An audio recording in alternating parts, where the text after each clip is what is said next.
नवद्वीप जिले के सिवड़ी ग्राम में मुरारी गुप्त नाम के एक महान चैतन्य महाप्रभु के जो पार्षद हैं उनके सेवित विग्रह विराजमान थे। उनकी वंश परंपरा से उनकी सेवा होती आ रही थी। एक बार गांव में वहां पे दुर्भिक्षा फैली। महामारी आने के कारण सब लोग गांव छोड़ कर जाने लगे। वह गांव तो एक भीड़ जंगल के रूप में बदल गया। जो गौर निताई के विग्रह थे वो भी कहीं कूड़े में दब गए। पास में ही एक गाँव था। वहाँ के लोग उस गांव का स्थान अपने पशुओं को चराने के लिए करने लगे। एक दिन एक विशेष घटना देखने में आती है कि जो सबसे ज़्यादा दूध देने वाली गाय रहती है वो एक टीले के ऊपर आती है और अपने आप थनों से दूध टपकाने लगती है। लोगों को बड़ा आश्चर्य हुआ। लोगों ने उस टीले की खुदाई की तो वहाँ पे एक सुंदर से छोटे से गौर निताई के विग्रह प्राप्त होते हैं और उनकी चौकी के नीचे लिखा रहता है दास मुरारी गुप्त। बाद में बलराम दास नाम के एक बाबा जी थे, वह उस विग्रह की सेवा करने लगते हैं। एक बार शशि चंद्र गोस्वामी कुछ जमींदारी के काम से सिवड़ी में आती है। उनको पता चला कि सुंदर से गौर निताई यहाँ पर विराजमान है। उनके दर्शन के लिए वो वहाँ पर जाती हैं। जैसे ही जाती हैं भगवान के लिए सुंदर खीर का भोग लगाती हैं। अगली रात्रि में गौर निताई उनके सपने में आते हैं और कहते हैं, माँ तुम हमारे लिए रोज़ खीर बनाया करो। जब तक ये सिवड़ी में रहीं रोज़ खीर बनाती रहीं। एक दिन इनको अपने गांव वापस जाना था। तभी रात्रि में गौर निताई में सपने में आए और कहते हैं, माँ तुम हमें छोड़ के मत जाना। अगर तुम चली गई तो हमारे लिए खीर कौन बनाएगा। इधर ये बोलती हैं कि अरे मैं तो अमुक की पुत्रवधू हूँ, मैं कैसे यहाँ पर रह सकती हूँ। गौर निताई तो इनके पल्ले पकड़ कर छेड़ने लगे। जब ये सो के उठी तो इन्होंने देखा कि इनका जो पल्लू है वो वास्तव में फटा है। जब पुजारी जी बलराम दास बाबा जी महाराज ने मंदिर के पट खोले तो देखा चैतन्य महाप्रभु जो गौरांग महाप्रभु हैं उनके हाथ में उनके पल्लू का एक टुकड़ा था। इनके भाग्य की सभी सिवड़ी वासी बड़ी सराहना करते हैं। अब ये तो आश्चर्य में पड़ गई कि मैं क्या करूं।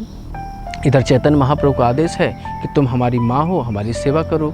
और ये एक पुत्रवधू हैं, ये तो विवाहिता स्त्री हैं, ये कैसे अपने परिवार का त्याग कर सकती हैं। बड़ी चिंता में हो गई। लेकिन तभी इन्होंने भगवान चैतन्य महाप्रभु नित्यानंद प्रभु की गौर निताई के विग्रह की सेवा के लिए अपने सारे संसार के बंधनों को त्याग दिया और वहीं सिवड़ी में रह कर के चैतन्य महाप्रभु और नित्यानंद प्रभु की सेवा करने लगे। पूरे गांव में हल्ला मच गया कि अरे 20 वर्षीय एक स्त्री बाबा जी के साथ में रहने लगी। जब इस प्रकार से कहा सुनी होने लगी तो बाबा जी ने इनसे कहा कि अब आपके लिए यहाँ रहना ठीक नहीं है। तभी ये विचार कर ही रही थी कि मैं कहाँ जाऊँ। रात्रि में गौर निताई ने इनको स्वप्न में कहा कि माँ तुम हमें लेकर के वृंदावन में चलो। ये मात्र 20 वर्ष की अवस्था में गौर निताई को अपने साथ में लेकर वृंदावन आ जाती हैं। जैसे ही वृंदावन आती हैं तो कहाँ रहीं, कैसे रहीं, इसके बारे में हम आपको फिर बताएंगे। चंद्र शशि गोस्वामी नवद्वीप से वृंदावन नौका के माध्यम से आई। जब आई तो बनखंडेश्वर महादेव के पास में ही एक स्थान पर रहने लग गई। वहाँ पे उनकी ही सखी नवद्वीप से आई हुई थी। उन्हीं के साथ में वह गौर निताई की सेवा करने लगती है। उनकी सखी को सभी लोग पिसी माँ बोलते थे तो इनको भी सभी लोग अब पिसी माँ कह के बोलने लगे। बाद में इनका जो नाम विख्यात हुआ है वो पिसी माँ के नाम से ही हुआ है। एक बार पिसी माँ को जो रजो धर्म मासिक धर्म होता है उसकी समस्या आई। अब वो भगवान की सेवा नहीं कर पा रही थी। ये तो भगवान के सामने विलाप करने लगे कि हाय आज मैं अपने गौर निताई की सेवा नहीं कर पाऊंगी। तभी गौर निताई ने मानो दिन में ही स्वप्न में आके कहा कि मैया जैसे बाकी सभी माएँ अपने बालकों के लिए सेवा करती हैं, उनके लिए रसोई करती हैं, वैसे तुम भी हमारे लिए करो। ये तो नहा धोकर के जैसे ही गौर निताई की सेवा में जाती हैं तो एक आश्चर्य होता है कि उनको जो मासिक धर्म की समस्या होती है वो पूरी तरीके से समाप्त हो जाती है और उसके बाद से पूरे जीवन पर्यंत तक इस समस्या से उनको कभी जूझना नहीं पड़ा। गौर निताई ने इनको मानो आशीर्वाद दे दिया कि माँ अब से तुम्हें जीवन में कोई भी विघ्न नहीं आएगा, तुम हमेशा हमारी सेवा कर सकती हो। एक बार वृंदावन में काफ़ी अच्छी बारिश हो रही होती है। तभी पिसी माँ की गौर निताई के मन में विचार आया कि हम थोड़ा बाहर घूम के आते हैं। पिसी माँ इनको पंखा झल रही थी। पिसी माँ को थोड़ी तंद्रा आ गई। तभी गौर निताई घूमने के लिए चले जाते हैं बारिश में। गौर निताई ने पास में आई हुई एक महिला को स्वप्न में कहा कि देखो भैया हम बारिश में जाते हैं, हमारे पैर गीले हो जाते हैं और गंदे भी हो जाते हैं, देखो ना कैसी कीचड़ हमारे पैर में लग रही है। वो मैया कहती हैं तुम कौन हो। वो बोलते हैं हम पिसी माँ के बेटे हैं गौर निताई। सभी लोग हमें इसी नाम से जानते हैं। हम यहाँ पे पास में ही बनखंडेश्वर महादेव के पास में रहते हैं। तुम हमारे लिए एक सुंदर सी खड़ाऊ बनवा दो। वो तो महिला जागती है, जाग करके देखती है कि मैं स्वप्न देख रही हूँ, क्या देख रही हूँ, इतने सुंदर बालक तो मैंने कभी नहीं देखे। वो बाहर जाती है, पूछते पूछते बनखंडेश्वर महादेव के पास में जाती है और पास में ही पिसी माँ के पास में पहुँच जाती है। पिसी माँ से ही पूछती है, क्या ये पिसी माँ के गौर निताई का मंदिर है? बोलते हाँ हाँ यही है। मुझे अभी अपने एक स्वप्न आया है कि आपके गौर निताई ने कहा है कि मेरे लिए खड़ाऊ बनवा दो, क्या मैं उनके दर्शन कर सकती हूँ? पिसी माँ ने जैसे ही पट खोले वो तो भाव विवल होकर वहीं मूर्छित हो गई उनकी शोभा को देख करके। जैसे तैसे जब उसको चेतना आती है, पिसी माई और ये महिला तो आपस में गले लगकर रोने लगती हैं। तभी उन्होंने उन गौर निताई के निमित्त सुंदर सुंदर चांदी की दो जोड़ी खड़ाऊ बनवा देती हैं और उन्हीं खड़ाऊ को पहन करके भगवान आज भी वृंदावन में पिसी माँ के जो गौर निताई हैं विराजमान हैं। एक बार पिसी माँ ने गौर निताई की सेवा के लिए एक बाबा को रख दिया। बाबा कुछ दिन तक तो बड़े अच्छे भाव से सेवा करते रहे। एक दिन बाबा के मन में कुछ कुवासना जाग जाती है। गौर निताई की जो सुंदर सुंदर सोने की पायल रहती हैं उनको वो चुरा ले जाते हैं। जब पिसी माई को पता चला कि बाबा ने गौर निताई की पायल चुरा ली, तभी उसी रात्रि में गौर निताई इनको सपने में कहते हैं कि देखो माँ, उस बेचारे को धन की बहुत आवश्यकता थी, इसीलिए हमने ही उनको दी है, उन्होंने कोई चोरी नहीं की है।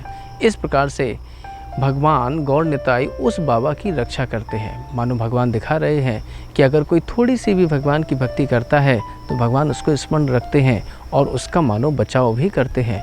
इस प्रकार से गौर निताई ने उस बाबा की रक्षा की और माँ से वचन मांगा कि माँ, उसके लिए तुम कोई भी दुर्भावना मत रखो और उसके लिए किसी से कुछ कहने की भी ज़रूरत नहीं है, ये मैंने ही उनको अपने हाथों से दी है। एक बार पिसी माँ के गौर निताई ने स्वप्न में कहा, माँ, हम ब्रज 84 कोस की परिक्रमा करना चाहते हैं, तुम हमारे लिए परिक्रमा की व्यवस्था करो। पिसी माँ ने एक पालकी और 2 सेवकों की व्यवस्था की, जिसमें प्रमुख थे मथुरा दास जी। पालकी जाते जाते मथुरा में पहुंचती है। जब मथुरा में पहुंचते हैं तो मथुरा में उस समय अंग्रेज़ों का शासन था। अंग्रेज लोग कहते हैं, हम देखना चाहते हैं कि इसके अंदर क्या है। उन्होंने निवेदन किया, इसमें हमारे ठाकुर गौर निताई हैं, अभी सो रहे हैं। वो कहते हैं, नहीं नहीं, हमें दर्शन कराओ, क्या है इसके अंदर, हम देखेंगे। सैनिक तो ज़बरदस्ती करने लगे। जैसे ही सैनिक उनको ज़बरदस्ती करते हुए पर्दा छू ही रहे थे, तभी अंदर से एक भयंकर प्रकाश हुआ और वो लोग तो एकदम डर गए। ओ माय गॉड कहते हुए, पछाड़ खाते हुए, गिरते हुए भाग गए। ये वृत्तांत जब मथुरा देश ने पिसी माई को सुनाया तो पिसी माई एकदम प्रसन्न हो गई। पिसी माई कहने लगी, अब मेरे गौर निताई छोटे से बड़े हो गए हैं, अपनी सुरक्षा खुद कर सकते हैं। पिसी माई गोस्वामिनी अब 100 वर्ष की हो चुकी थी। अति वृद्ध होने के कारण अब वो गौर निताई की सेवा में सही से सक्षम नहीं थी। उन्होंने नित्यानंद वंश के गोपेश्वर गोस्वामी को गौर निताई की सेवा में समर्पित कर दिया। गोपेश्वर गोस्वामी भी बड़े विद्वान थे, लेकिन भाव के थोड़े से कच्चे थे। एक बार शीतकाल में उन्होंने गौर निताई को ठंडे पानी से नहला दिया। इस कारण से गौर निताई को बुखार आ गया, सर्दी हो गई, उनके शरीर का तापमान बढ़ गया और आंखें एकदम लाल लाल हो गई। इधर माँ को तो अपने आप ही पता चल गया। पिसी माई जैसे तैसे दूसरे मंजिल से नीचे आती हैं और देखती हैं कि अरे, मेरे बालकों को तो बुखार आ गया है। उनकी आंखें देखो कैसी कैसी लाल लाल हो रही हैं और उनकी नासिका से नाक भी कैसी बह रही है। उन्होंने अपने पल्लू से उनकी नासिका साफ करी और गोपेश्वर गोस्वामी को दिखाया कि देखो, तूने मेरे लालाओं को कैसा बीमार कर दिया है। गोपेश्वर गोस्वामी को तो विश्वास नहीं हुआ। जैसे ही प्रांगण में जाके देखते हैं, माँ ने फिर से बोला कि बेटा थोड़ा छिनक तो। गौर निताई ने जब अपनी नाक साफ की तो उनके पल्लू में इतना सारा कफ आ गया, लेकिन वो कफ जो था वो बड़ा दिव्य था। उस कफ के प्रभाव से पूरा मंदिर एकदम सुवासित हो गया। गोपेश्वर गोस्वामी तो बड़े लज्जित हुए और तभी पिसी माई के चरणों को पकड़ लिया और कहते हैं, माँ मुझे क्षमा करो, मैं आपके भाव को और आपके गौर निताई को नहीं समझ पाया था। गोपेश्वर गोस्वामी कई समय तक गौर निताई की सेवा करते रहे, लेकिन वो साक्य भाव के उपासक थे। उनसे इतने छोटे विग्रह की सेवा नहीं होती थी। उन्होंने पिसी माँ से कहा कि माँ, अब मुझसे गौर निताई की सेवा नहीं होती, तुम्हारे जो गौर निताई हैं वो बड़े छोटे हैं, मेरा भाव इसमें सिद्ध नहीं होता है। तभी पिसी माँ जाती हैं गर्भगृह के अंदर और अपने लालाओं को, गौर निताई को उठाती हैं और उनके चुबक को थोड़ा पकड़ के उठा देती हैं और तुरंत के तुरंत गौर निताई एकदम बड़े हो जाते हैं, किशोर अवस्था के हो जाते हैं। आज भी वृंदावन में जो पहले के लोग हैं वो जानते हैं कि जब गौर निताई वहाँ से नवद्वीप से आए थे तो बड़े छोटे से थे, लेकिन पिसी माँ के हाथ लगाते ही जब उन्होंने चुबक को हाथ लगाया तो अपने आप ही गौर निताई एकदम बड़े हो गए। तो इस प्रकार से पता चलता है कि भगवान अपने भक्तों के लिए आकार परिवर्तन भी कर लेते हैं। और गोपेश्वर गोस्वामी के लिए उन्होंने किशोर अवस्था का स्वरूप धारण कर लिया, क्योंकि उनका जो भाव है वो साख्य भाव है। गोपेश्वर गोस्वामी गौर निताई की बहुत दिनों तक निस्वार्थ भाव से सेवा करते रहे।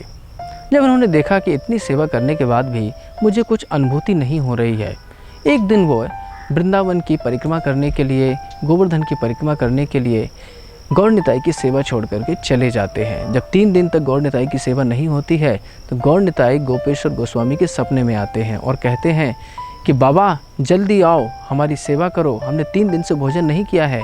और इधर गौर निताई ने गोवर्धन पे दूसरे रहने वाले महात्मा को भी सपने में कहा कि आप जल्दी से हमारी सेवा के लिए गोपेश्वर गोस्वामी को भेज दो, हमने 3 दिन से नहीं खाया है।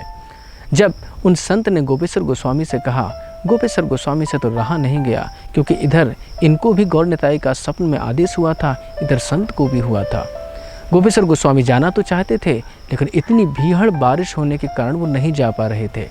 तभी अगली सुबह एक तांगा वाला आता है और कहता है, हे गोपेश्वर गोस्वामी, मुझे गौर निताई ने स्वप्न में कहा है कि जल्दी से गोपेश्वर गोस्वामी को मेरी सेवा के लिए लेके आओ। इस प्रकार से तांगे वाले के साथ में गोपेश्वर गोस्वामी बैठ करके वृंदावन आते हैं और फिर से जुट जाते हैं गौर निताई की सेवा में।